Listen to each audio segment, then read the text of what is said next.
kami bersyukur buat Bapa yang penuh kasih, yang terus mengajar kami, menuntun kami, mengarahkan seluruh hidup kami kepada rancangan Tuhan yang terbaik. Bekerjalah Roh Kudus, bentuklah hati kami seperti membentuk emas yang murni ya Tuhan, sehingga lewat kebenaran firman-Mu yang disampaikan hari ini, hati kami diubahkan oleh Tuhan, dan pribadi kami menjadi pribadi yang baru hari demi hari dimurnikan oleh kebenaran firman-Mu. Biar kami duduk diam, mengarahkan hati pikiran kami, menyerap setiap kebenaran firman-Mu menjadi bagian kekal, membawa kami menggenapi firman-Mu dan menyelaraskan seluruh hidup kami seperti hati Tuhan. Bapak Ibu yang siap mendengar firman Tuhan, katakan amin. Silakan duduk. Salam. Puji nama Tuhan. Selamat datang di bulan November yang penuh dengan rahmat Tuhan, penuh dengan berkat Tuhan. Hari ini Bapak Ibu, kita kembali ke sermon series kita yang ke-24, yaitu dari kitab Galatia, yang judulnya adalah relasi dalam komunitas rohani. Bapak Ibu Saudara, hari ini kita dibombardir oleh paham relativisme.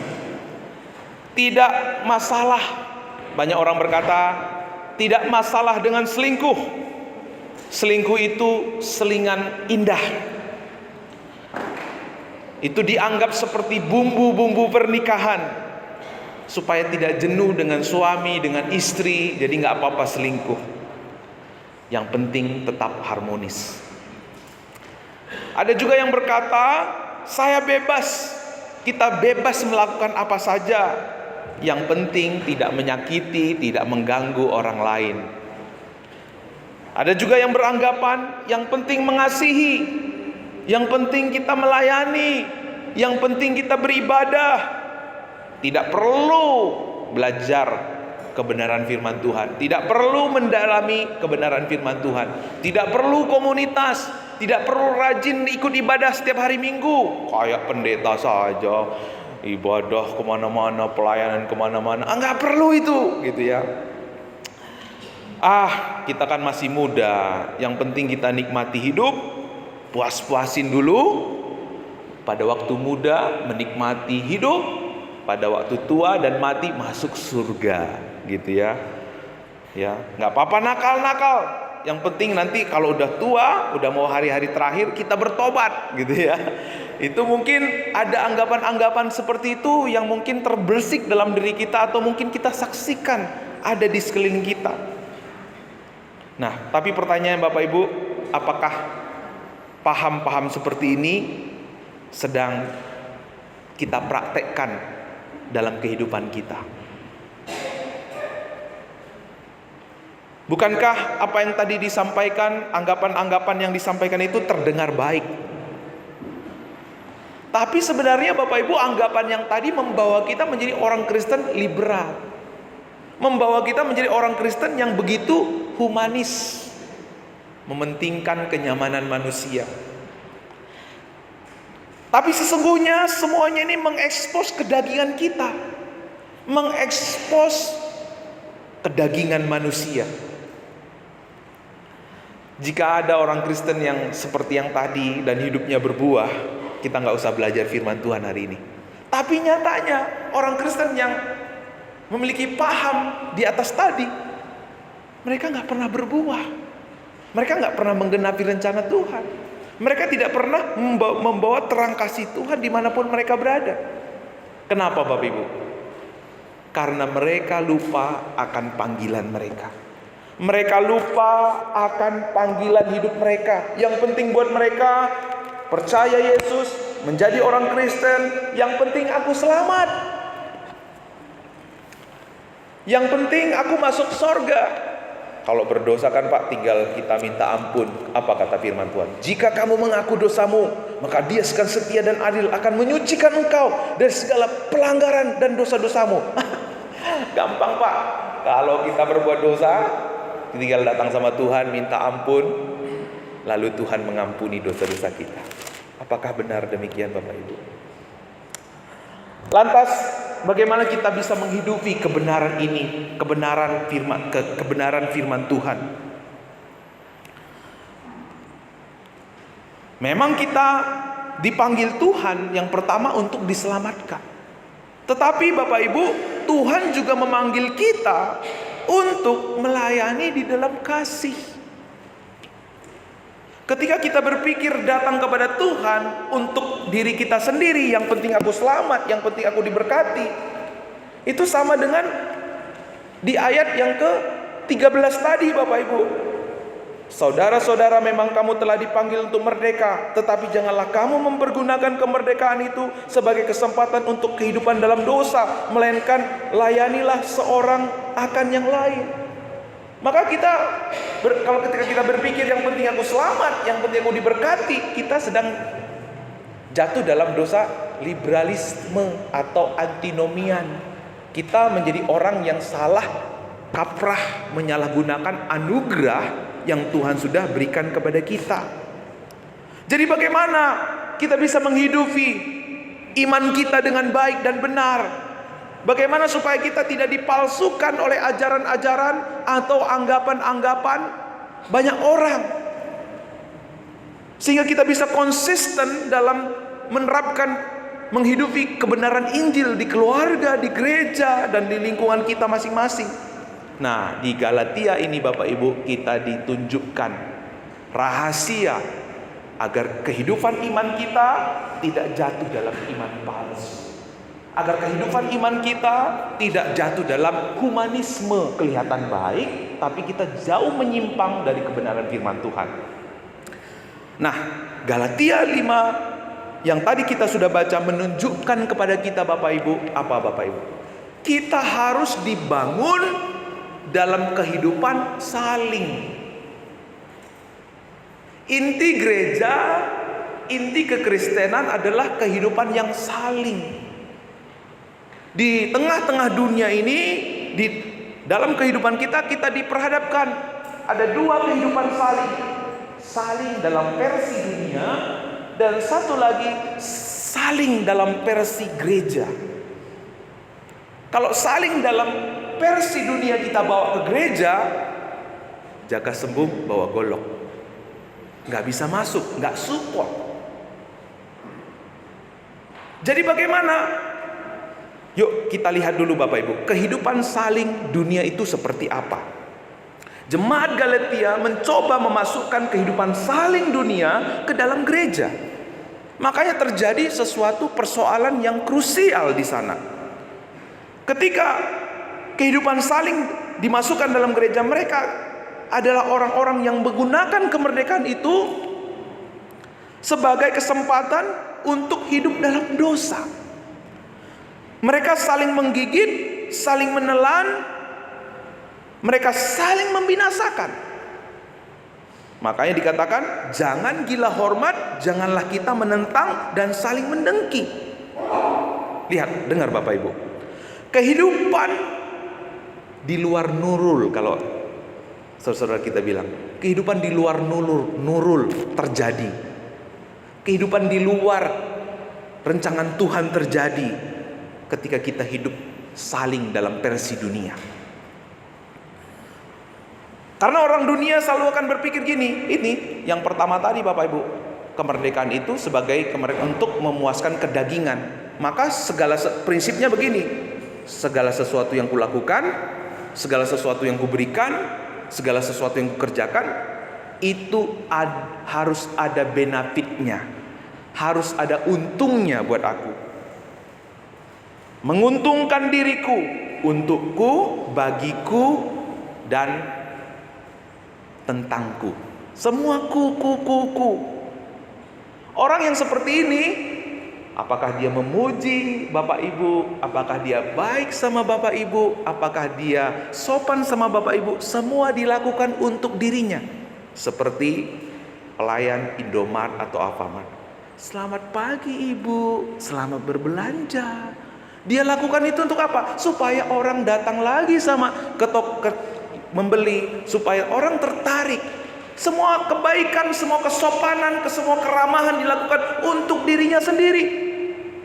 Dan kalau ini kita bawa ke gereja, maka ujung-ujungnya kita akan saling menggigit, saling menelan, saling menuntut satu dengan yang lain.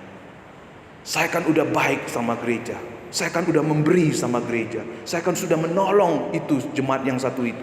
Mana sekarang? Jadi ingat Bapak Ibu, 2 minggu kita lalu belajar bahwa segala sesuatu yang berdasarkan daging akan selalu membawa kematian. Daging kalau kita bawa-bawa, kalau kita simpan-simpan, akhirnya membawa lalat, busuk, membawa kuman, dan kita akhirnya penyakitan. Tuhan gak mau kita melakukan segala sesuatu, pelayanan, kebaikan, dasarnya daging.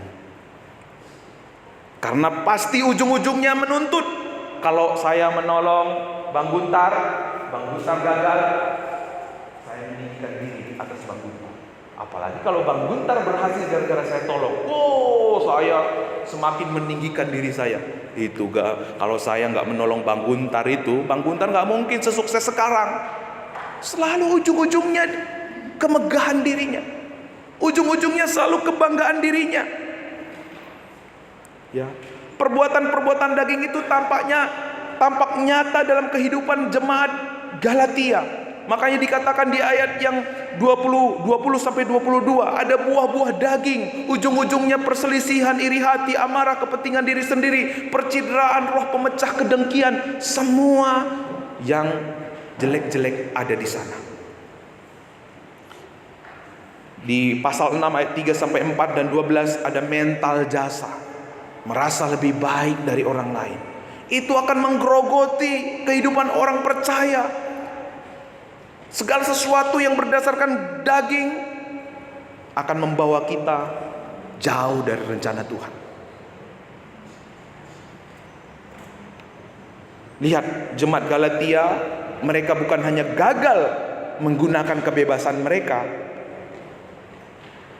sebagai sarana melayani sesama, tetapi malah menggunakan kebebasan mereka untuk menggunakan sesama bagi kepentingannya. Mereka bukan malah mengasihi sesama, tetapi mereka malah melukai sesamanya. Jadi luka yang terjadi antara anak, orang tua, istri dan suami, antara kita sesama anak Tuhan, sebenarnya itu karena apa, Bapak? Karena ada ekspektasi kita, karena ada kepentingan di balik semua kebaikan, di balik semua keramahan, kerajinan yang kita lakukan. Kita tidak suka melihat orang lain lebih unggul dari kita. Kita tidak suka terlihat lemah dibanding orang lain. Kita tidak suka terlihat buruk, terlihat tidak mampu. Kita tidak suka dibanding-bandingkan. Tapi Bapak Ibu, kalau saya dibandingkan dengan orang yang lebih hebat dari saya suka. Tapi kalau dibandingkan dengan orang yang tidak lebih hebat dari saya, biasanya Pak, seneng gitu ya. Aku terasa di awan-awan Pak gitu. Aku terasa melayang-layang gitu. Itulah manusia.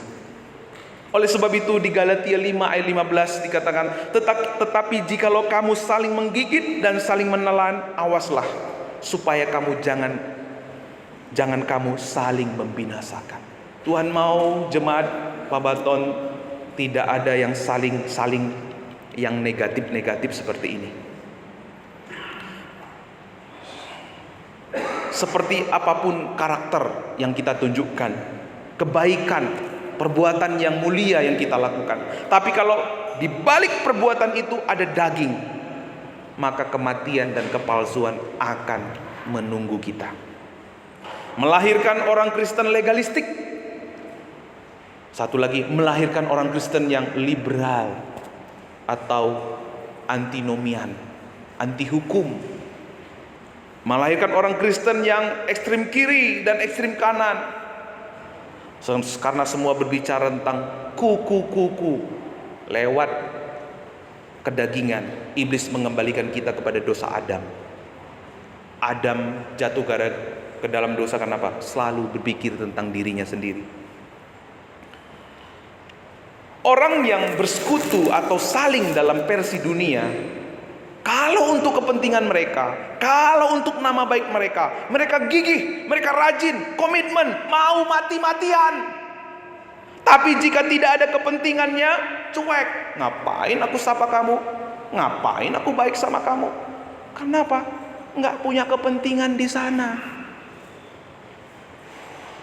Maka nggak heran Bapak Ibu, orang Kristen yang hidupnya seperti ini selalu akan apatis, hilang semangatnya. Semangatnya itu tergantung situasi, kondisi, dan keadaan. Ketika ada orang-orang yang mengangkat dia, menyanjung dia, merasa hidupku berarti. Padahal orang yang menyanjungnya itu dia puji, dia tinggikan karena ada maunya. Makanya dikatakan tadi Bapak Ibu, yuk kita baca sama-sama. 1, 2, 3 ya. Dan janganlah kita gila hormat, sombong. Janganlah kita saling menentang dan saling mendengki. Dalam Galatia 5 ayat 26 ini dikatakan, jangan gila hormat. Tahu nggak Bapak Ibu, akar dari semua kehidupan persekutuan di luar Kristus, saling dalam versi dunia, selalu berbicara tentang kepentingan diri sendiri. Itulah kesombongan. Dalam bahasa aslinya kenodoksoi. Apa itu kenodoksi? Keno itu berasal dari kata kenosis. Kenosis itu artinya mengosongkan diri. Yesus Bapa berkinosis, mengosongkan diri turun ke dunia. Doksa itu artinya apa? Kemuliaan. Jadi kata hormat di sini adalah kalau digabung Bapak Ibu, kemuliaan yang kosong. Ingat Bapak Ibu, siapa yang memiliki kemuliaan? Siapa yang memiliki segala kemuliaan? Tuhan.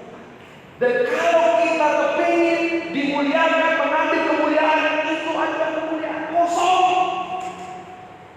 Kemuliaan yang tidak ada artinya. Kita capek-capek bekerja supaya kaya, dan waktu kita kaya semua orang hormat sama kita, tapi waktu uangnya habis orang gak hormat sama kita.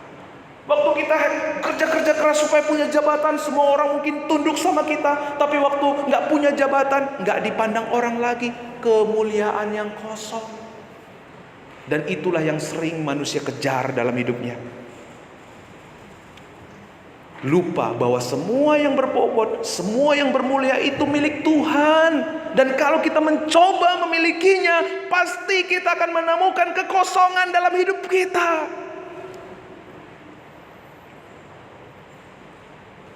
Waktu kita nggak memperoleh, kita sombong, jalannya tegak, kayak nggak pernah mati. Tapi waktu gagal, minder, akhirnya membangun kemunafikan. Berhasil sombong, menghakimi orang lain. Ini kemuliaan yang kosong, saudara. Ini membawa kita kepada kematian. Kenodoksoi berarti, Bapak Ibu, secara sederhana, kata ini sebenarnya berarti jauh dalam lubuk hati kita. Kita memiliki masalah. Ada sesuatu kekosongan yang mendalam, sehingga kita tahu bahwa kita tidak penting. Ketika manusia jatuh dalam dosa, kehilangan gambar dan rupa Allah, kehilangan kemuliaan Allah, maka manusia selalu mencarinya lewat usaha dan pekerjaannya, bahkan lewat perbuatan baiknya, bahkan lewat ibadahnya. Ingat saudara, kita sebagai orang-orang percaya, ibadah melayani bukan untuk memperoleh kemuliaan, bukan untuk memperoleh identitas kita, tapi Kristus sudah menganugerahkan kita kemuliaannya, memberikan kemuliaan yang terbesar lewat anaknya Yesus Kristus. Sehingga hidup kita bukan lagi mencari identitas di luar sana, tapi kita mengucap syukur karena identitas yang Tuhan anugerahkan kepada kita. Nah saudara, tapi lawan dari kita mencari kemuliaan bukan juga berarti kita minder, kita rendah hati. Bukan karena Bukan karena kerendahan hati bukan berarti minder. Itu adalah kesombongan yang terselubung karena tidak mau dikoreksi. Nah, jadi sombong itu ada dua versi. Sombong itu secara positif, ada sombong secara negatif, yaitu minder. Nah, ini juga adalah sebuah keegoisan. Selalu mencoba menarik segala sesuatu, menarik perhatian dari segala sesuatu pada dirinya. Karena ada yang salah dengan identitasnya. Kalau kita tidak menemukan identitas dalam Kristus, maka kita akan selalu ego. Bekerja, berbuat baik, melayani, berkorban, semua ujung-ujungnya ke ego kita. Karena manusia memiliki kecenderungan, Bapak Ibu, mau mati-matian menunjukkan bahwa ia berarti, bernilai, penting, tidak mau diabaikan. Kita cenderung egois, mementingkan diri kita sendiri. Berapa banyak kita melihat konflik, perpecahan dalam keluarga, gereja, rekan pekerjaan atau persahabatan, karena merasa paling benar, karena merasa paling hebat, sehingga saling menyalahkan dan ujungnya saling membenci. Ini semua Bapak Ibu adalah kehidupan yang selfish. Saling dalam versi dunia ini selalu ujung-ujungnya akan mengecewakan, selalu ujung-ujungnya akan membinasakan. Saling dalam versi dunia ini akan selalu menyakiti. Marta mencoba melayani Tuhan dengan versi dunia. Ia melayani Yesus, ia sibuk di dapur, tapi akhirnya menghakimi emak si Maria. Tidak punya kekuatan Bapak Ibu untuk melawan kepalsuan dan kematian. Jadi apa jalannya Bapak Ibu? Yuk kita baca sama-sama. 1, 2, 3 ya. Satu-satunya jalan ketika Allah berinisiatif mengasihi dan melayani kita terlebih dahulu, kita pun dimampukan mengasihi dan melayani oleh Allah. Karena Dia adalah sang sumber kasih sejati. Satu-satunya jalan agar kita tidak lagi saling dalam versi dunia, kita mengalami kasih yang sejati dalam Kristus. Yang setuju katakan amin. Waktu kita merasakan kasih Tuhan yang konstan, yang suplainya tidak pernah putus, kasih Tuhan itu melimpah, dan hati kita ini kecil, gak bisa membendung kasih Tuhan yang besar. Kasih itulah yang akan mengalir, dirasakan oleh orang-orang sekeliling kita. Tim Keller berkata, Bapak Ibu, Roh bekerja di dalam diri kita, menciptakan citra diri baru yang tidak didasarkan pada perbandingan dengan orang lain, yang tidak didasarkan pada sikap dan perbuatan orang lain kepada kita. Inilah yang kasih Kristus lakukan. Ia memberi kita identitas yang baru, Ia mengembalikan kita kepada posisi kita yang semula, yang terhubung dengan Bapa. Karena kita dikasihinya, karena kita dijadikan anaknya. Maka Bapak Ibu, jangan pernah lagi membawa kehidupan saling versi dunia ke dalam gereja kita, ke dalam keluarga kita. Yang perlu kita bawa sekarang adalah membawa kehidupan saling versi tubuh Kristus, versi gereja Tuhan di dalam kehidupan kita. Kehidupan saling dalam tubuh Kristus itu dikatakan di dalam ayat-ayat yang tadi Bapak Ibu. Layanilah seorang akan yang lain oleh kasih. Kasihilah sesamamu manusia seperti dirimu sendiri. Hiduplah oleh Roh, baiklah kita juga dipimpin oleh Roh. Kalau Roh yang sama memimpin kita, pasti kita saling mengasihi. Tapi kasih di sini bukan kasih versi dunia, tapi versi kasihnya Tuhan yang telah melimpahi hidup kita, yaitu kasih agape, kasih tanpa pamrih. Bagaimana Bapak Ibu? Bagaimana dan kapan kita tahu kita mengasihi orang lain di dalam Injil? Hanya satu jawabnya Bapak Ibu, melalui komunitas. Di dalam komunitas jemaat perjanjian lama, mereka bertekun, sehati, berkumpul, bersama-sama bergembira, tulus hati sambil memuji Allah, disukai semua orang, Tuhan menambah jumlah mereka. Ini semua adalah cara hidup jemaat perjanjian baru. Inilah blueprint gereja, inilah rancangan Tuhan atas gerejanya. Berkumpul, memecahkan roti, makan bersama, ada harmonisasi. Berkumpul di sini memecahkan roti bukan seperti kita Bapak Ibu yang terkenal dengan SMP, selesai makan pulang. Tapi dalam konteks perjanjian lama, perjanjian baru ini, mereka berkumpul, mereka memecahkan roti sambil berbaring, sambil duduk. Artinya apa? Di sana ada sharing, ada berbagi hidup, ada perhatian satu dengan yang lain, ada pundak yang rela untuk disandarkan kepada saudara yang lain, ada telinga yang mendengar tanpa menghakimi, ada mulut yang selalu akan memberikan apresiasi. Ya, yang kau lakukan itu hebat, aku senang melihatmu pagi ini datang dengan buka ceria. Ada konfirmasi, ada apresiasi, afirmasi yang diberikan, saudara.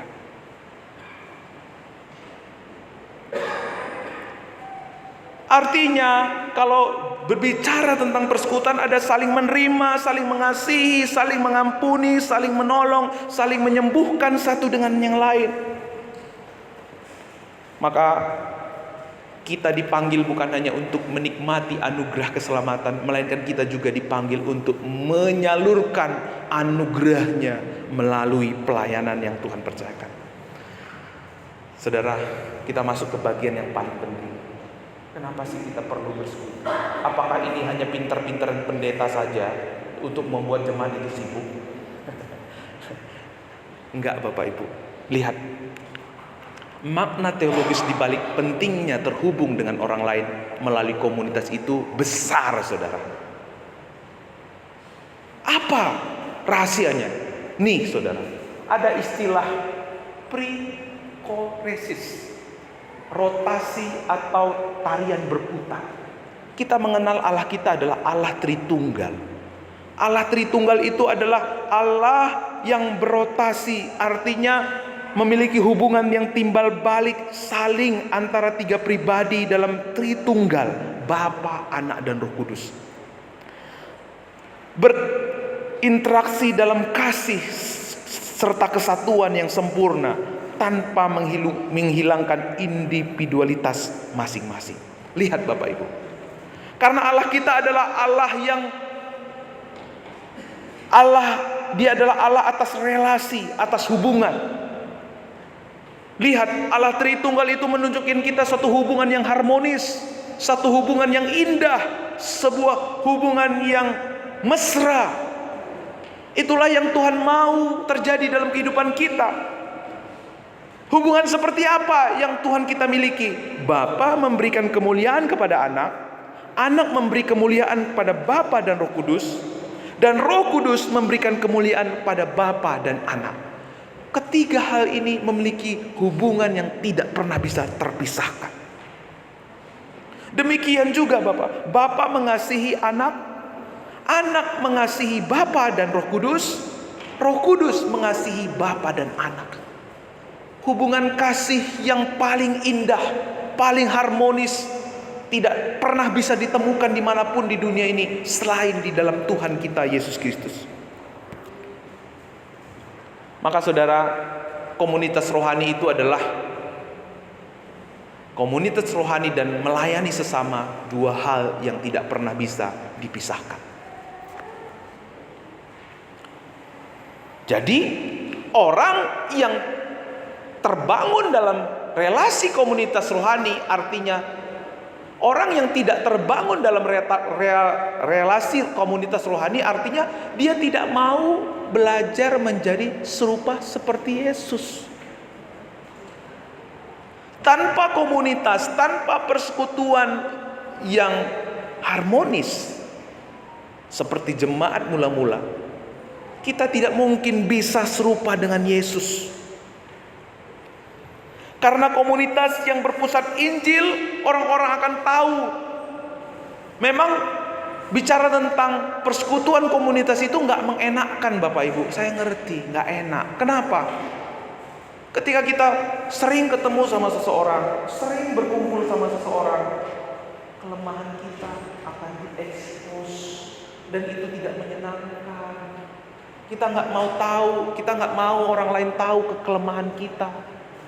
Kita tetap kepingin orang itu melihat kita ini orang yang terhebat, terrohani, tersaleh. Makanya sering sekali kedagingan kita ini menolak bersekutu. Nanti dia tahu kelemahan saya, tahu kekurangan saya. Dalam komunitas yang berpusatkan Injil ada saling mengasihi, saling menegur, saling mengingatkan, saling menerima kelemahan satu dengan yang lain. Dengar Bapak Ibu, hanya orang-orang yang menemukan identitas dalam Kristus yang mampu memberikan segala kemuliaan hanya bagi Bapa di sorga.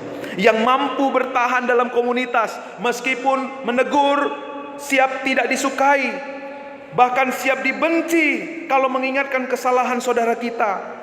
Hanya orang-orang yang menemukan dalam identitas dalam Kristus yang akan mampu bertahan. Jika tidak rendah hati, nggak mungkin mau diingatkan. Jika tidak rendah hati, nggak mungkin mau ditegur. Makanya komunitas orang percaya, komunitas ini mau menegur kita, mengekspos dosa kita, menelanjangi dosa-dosa kita. Dan kalau kita nggak rendah hati, kita nggak mau ada di situ. Maka ini pekerjaan iblis yang perlu kita sadari. Kalau ada kesulitan untuk kita terhubung dengan komunitas, itu karena iblis yang berusaha menarik kita untuk hidup dalam kedagingan kita. Tapi kalau saudara mengerti rahasia ini, saudara akan berusaha menyisihkan waktu bagaimana caranya aku terbangun dalam komunitas. Aku mau dibentuk, aku mau jadi sama seperti Kristus. Orientasi saudara bukan lagi nama baik saudara. Gak apa-apa orang lain bilang aku jelek, orang lain bilang aku punya kekurangan. Yang penting hidupku sehari demi hari sama seperti Kristus.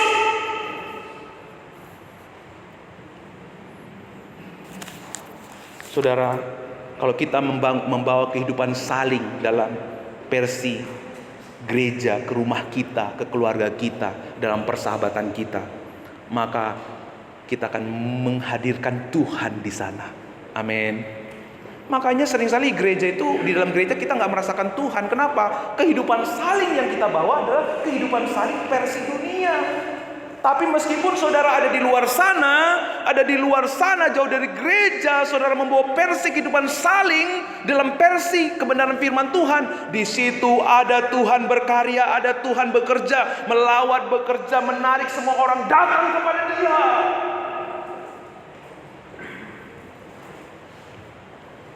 Ada sharing, ada caring, ada afirmasi, konfirmasi, ada ketulusan dan kerelaan. Saudara tahu kenapa lewat komunitas itu penting? Karena lewat komunitas kita tahu kita ini dikasihi, orang tahu kita ini mengasihi atau enggak.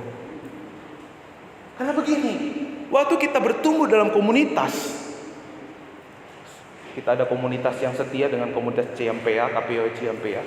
Meskipun saya tahu kelemahan dari, atau meskipun Bu Sarmi tahu kelemahan saya melihat sikapnya tidak ada menghakimi saya melihat sikapnya tidak pernah menjelek-jelekkan saya melihat sikapnya yang tetap menerima saya apa adanya. Saya bisa merasakan kasih Tuhan dalam hidup saya. Itulah pentingnya komunitas, saudara. Kasih Kristus dipancarkan lewat hidup kita. Karena di mana ada keterbukaan, ada pemulihan. Tapi waktu orang terbuka, kita tidak menghakimi, kita tidak menjauhkannya, tapi kita tetap merangkulnya. Sehingga orang itu terus merasakan kasih Tuhan, dan kasih Tuhan memampukan dia mengalahkan dosa-dosanya. Makanya saya bersyukur ya, Mbah Marius, Oma Pensi menjadi contoh buat kita ya dalam beribadah. Mbah Marius itu meskipun sakit-sakit dikit tetap datang ke gereja, saudara. Luar biasa. Makasih Mbah, keteladanannya Mbah. Kita perlu belajar bertumbuh dalam komunitas. Karena di dalam komunitas kita perlu belajar bukan tentang pendapat siapa, bukan tentang pendapat siapa yang paling benar, tetapi pendapat siapa yang sesuai dengan firman Tuhan. Tapi dalam kehidupan saling versi dunia, siapa terhebat, terbijaksana, pendapat siapa yang paling diikuti, pendapat siapa yang paling didengar. Waktu pendapat kita didengar, terasa kita berarti, terasa kita penting. No, saudara, di dalam gereja tidak ada lagi seperti itu. Di dalam gereja bukan pendapat siapa yang paling benar, pendapat siapa yang paling didengar, tapi pendapat siapa yang sesuai dengan firman Tuhan. Kalau mau jujur Bapak Ibu, kita seringkali mengarahkan telinga kita itu lebih tertuju kepada kata-kata yang manis, sanjungan, pendapat yang kita harapkan. Padahal orang itu menyanjung kita karena dia ada maunya sama kita. Jangan mau termanipulasi. Namun kita berpaling dari teguran dan pendapat yang tidak kita harapkan. Walau itu sebenarnya alkitabiah, membawa kita kepada rencana Tuhan. Maka mari Bapak Ibu, kita bergabung dalam komunitas. Bukan kepinginnya pendeta, bukan pinter-pinternya pendeta. Ini kebenaran firman Tuhan, saudara. Kalau komunitas di dalam gereja, dalam versi kebenaran Injil, akan mentransform hidup kita. Itu sarana kita untuk mengalami Tuhan, mengalami kuasa Tuhan. Melayani orang lain dengan kasih merupakan sarana anugerah Allah untuk menghidupi Injil. Yesus Kristus yang membawa kita pada proses pengudusan. Tanpa kita ada dalam saling melayani satu dengan yang lain, kita tidak ada dalam proses progressive sanctification atau proses pengudusan. Kita artinya orang yang gak ada dalam komunitas, ia akan menjadi pribadi yang sama saja. Udah sekian tahun jadi orang Kristen, 5 tahun, 10 tahun, 20 tahun, lagunya tetap sama. Aku masih seperti yang dulu. Waktu kita dalam komunitas, kita menolong orang lain bertumbuh. Tapi waktu kita menolong orang lain bertumbuh, menolong kita sendiri untuk bertumbuh. Itulah pekerjaan baik yang Tuhan rencangkan kepada kita. Itulah rencangan pekerjaan baik yang Tuhan sudah siapkan buat kita. Ingat, Anda tidak dipanggil untuk hanya duduk manas-manasin bangku gereja. Kalau kita sudah mengerti Injil, tapi kita tidak melakukan sesuatu apapun untuk pekerjaan Tuhan, maka kita nggak bisa melihat karya Tuhan. Ingat, kita ini bukan seorang konsumen yang datang ke gereja. Kita ini adalah orang percaya, orang yang telah diselamatkan, yang dipanggil untuk melakukan pekerjaan baik. Pekerjaan baik itu apa? Mungkin lewat pemuda, lewat PBI, lewat WBI, lewat sekolah minggu, inventaris. Ini bukan supaya kita lakukan pelayan-pelayan ini bukan untuk kita supaya kita selamat, tetapi karena kita sudah diselamatkan, maka kita merindu menyatakan anugerah Tuhan, mensyukuri anugerah Tuhan lewat pelayanan yang kita lakukan. Sehingga kita tidak jadi parisi-parisi yang suka mengkritisi tapi minim kontribusi. Kita tidak menaati hukum Taurat supaya dibenarkan atau diselamatkan, Bapak Ibu. Tetapi kita melainkan pembenaran yang dilakukan oleh Yesus Kristus bagi orang percaya, bagi kita, memampukan kita untuk taat, mengasihi, melayani. John Piper, iman yang menyelamatkan selalu menimbulkan kasih.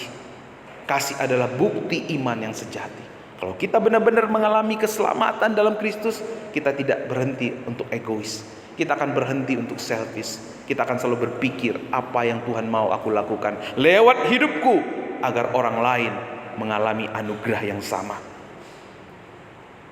Orang berinjil bukan hanya mengajarkan taat melakukan, tetapi lebih dari itu adalah apa alasan, apa motivasi di balik kita melakukan ketaatan. Nah, Bapak Ibu Saudara, kita ini semua sudah gagal menggunakan kemerdekaan yang Allah berikan untuk kita. Kita ini gagal dalam melayani sesama kita. Sering sekali kalau kita mau jujur, sering kali hidup kita dalam kesombongan. Kita mencuri kemuliaan Tuhan, kita mengejar kehormatan yang kosong dalam hidup kita. Berusaha untuk membuktikan diri kita bahwa kita paling hebat, paling saleh, paling punya nama baik. Makanya Filipi 2 ayat 6-7, kita memandang kepada salib Kristus yang akan mengubah hati kita. Waktu kita memandang kepada salib Kristus, Bapak Ibu, apa yang kita lihat? Walaupun dalam rupa Allah, tidak menganggap kesetaraan dengan Allah itu sebagai milik yang harus dipertahankan, melainkan telah mengosongkan diri, keno, dan mengambil rupa sebagai seorang hamba, menjadi sama dengan manusia. Lihat Bapak Ibu, Allah yang berbobot, Allah yang bernilai, Allah yang mulia, mau mengosongkan dirinya supaya kita yang kosong ini menerima bobot, menerima kemuliaan, menerima nilai dalam hidup kita. Kalau mau jujur, kita seringkali mati-matian untuk membuktikan bahwa diri kita bernilai. Tapi ternyata kita menemukan kekosongan. Hari ini pandang salib Kristus. Yesus yang tidak ternilai rela mati bagi kita yang tidak punya nilai. Bukankah ini kabar baik? Kalau Dia saja yang termulia, terhebat, mau mengosongkan dirinya, siapa kita ini yang selalu mau membawa keegoisan kita, yang selalu membawa kepentingan kita, yang selalu mencari kenyamanan kita, saudara? Pandang salib Kristus. Yesus Kristus yang mulia rela menjadi hina supaya kita yang hina dapat dimuliakan di dalam Kristus. Yesus Kristus yang bernilai rela dan menjadi tak bernilai supaya kita yang tak bernilai memiliki nilai di hadapan Allah Bapa di dalam Kristus. Yesus Kristus yang berkuasa rela menjadi tak berdaya supaya kita yang tak berdaya mengatasi dosa dapat dimampukan di dalam Kristus. Yesus Kristus yang kekal rela mati supaya kita yang mestinya mati beroleh hidup kekal di dalam Yesus Kristus. Mari kita tunduk kepala.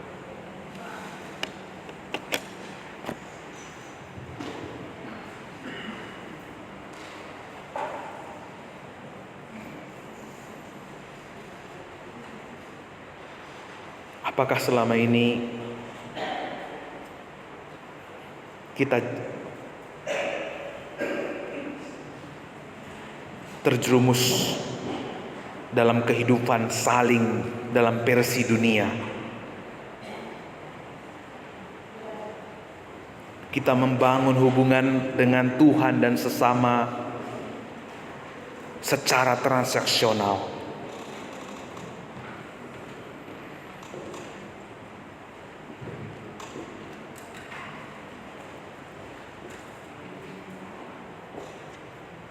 Apakah akhir-akhir ini ada terbersit rasa iri, dengki, rasa marah, rasa kecewa di hati kita? Dan kalau itu yang saudara rasakan,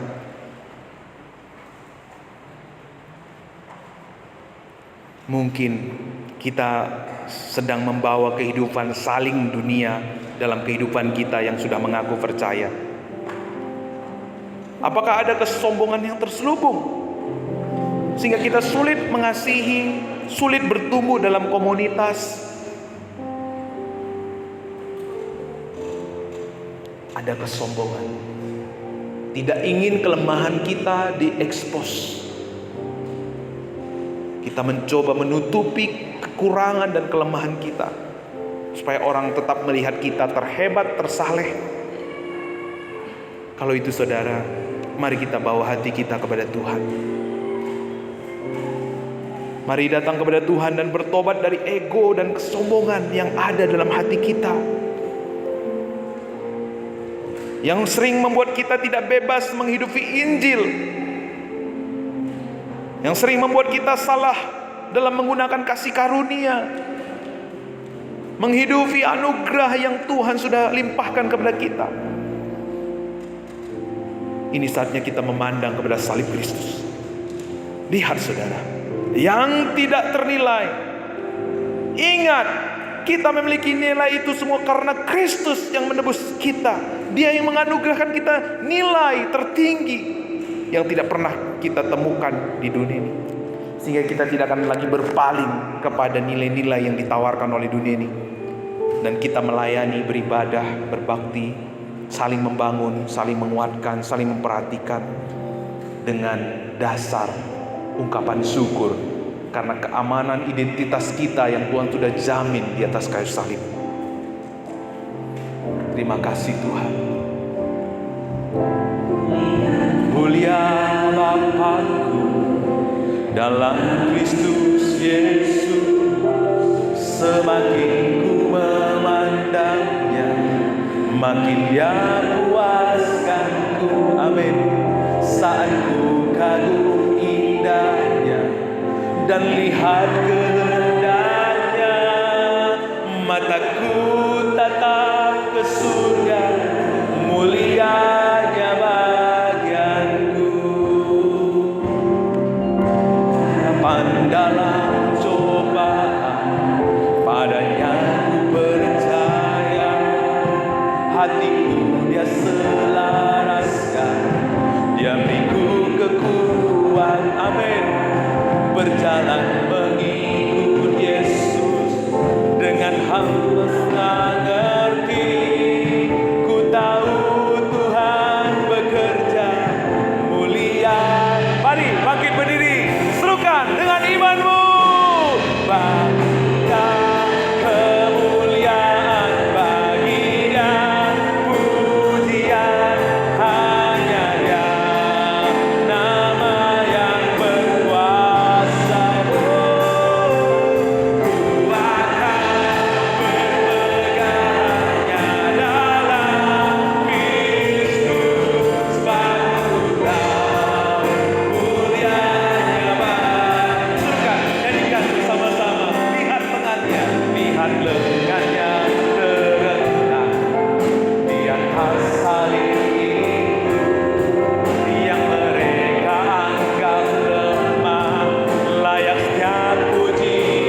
karena salib Yesus Kristus, kita tidak lagi mau menggunakan Tuhan dan orang lain sebagai sarana untuk memperoleh nilai diri kita. Karena pengorbanan Yesus Kristus, kita dapat belajar menanggalkan kesombongan. Karena Yesus yang mulia rela mengosongkan diri, meninggalkan kemuliaannya. Karena Injil, kita mau memiliki relasi dan komunitas rohani. Kita rindu tergabung dalam komunitas rohani. Karena kita memiliki Allah Tritunggal yang berelasi. Dan kita rindu menyatakan, menghadirkan Allah dalam setiap pertemuan kita. Karena salib Kristus, kita tidak dapat melayani dan mengasihi orang lain dengan tulus. Karena Yesus sudah melayani dan mengasihi kita terlebih dahulu.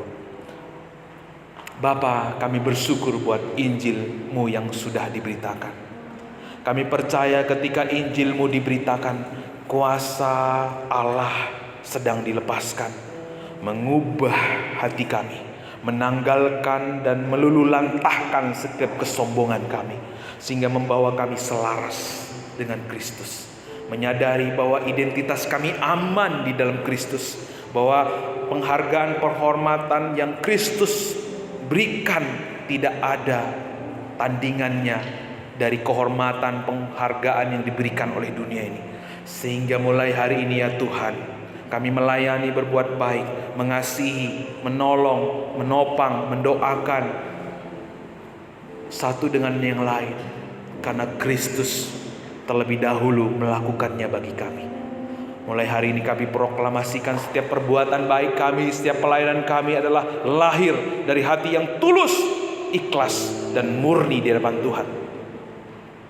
Karena kami memandang kepada salib-Mu yang menjadi kemegahan dan kebanggaan kami, Tuhan. Terima kasih. Biar firman-Mu termatrai dengan baik, tidak bisa diambil oleh apapun dari dunia ini. Dan hidup kami semakin hari menyaksikan Engkau, menghadirkan Engkau, menyatakan kemuliaan-Mu dari hari ini sampai selama-lamanya. Di dalam nama Yesus, Bapak Ibu yang sudah diberkati bersama saya katakan, amin. Silakan duduk. Tuhan berkati.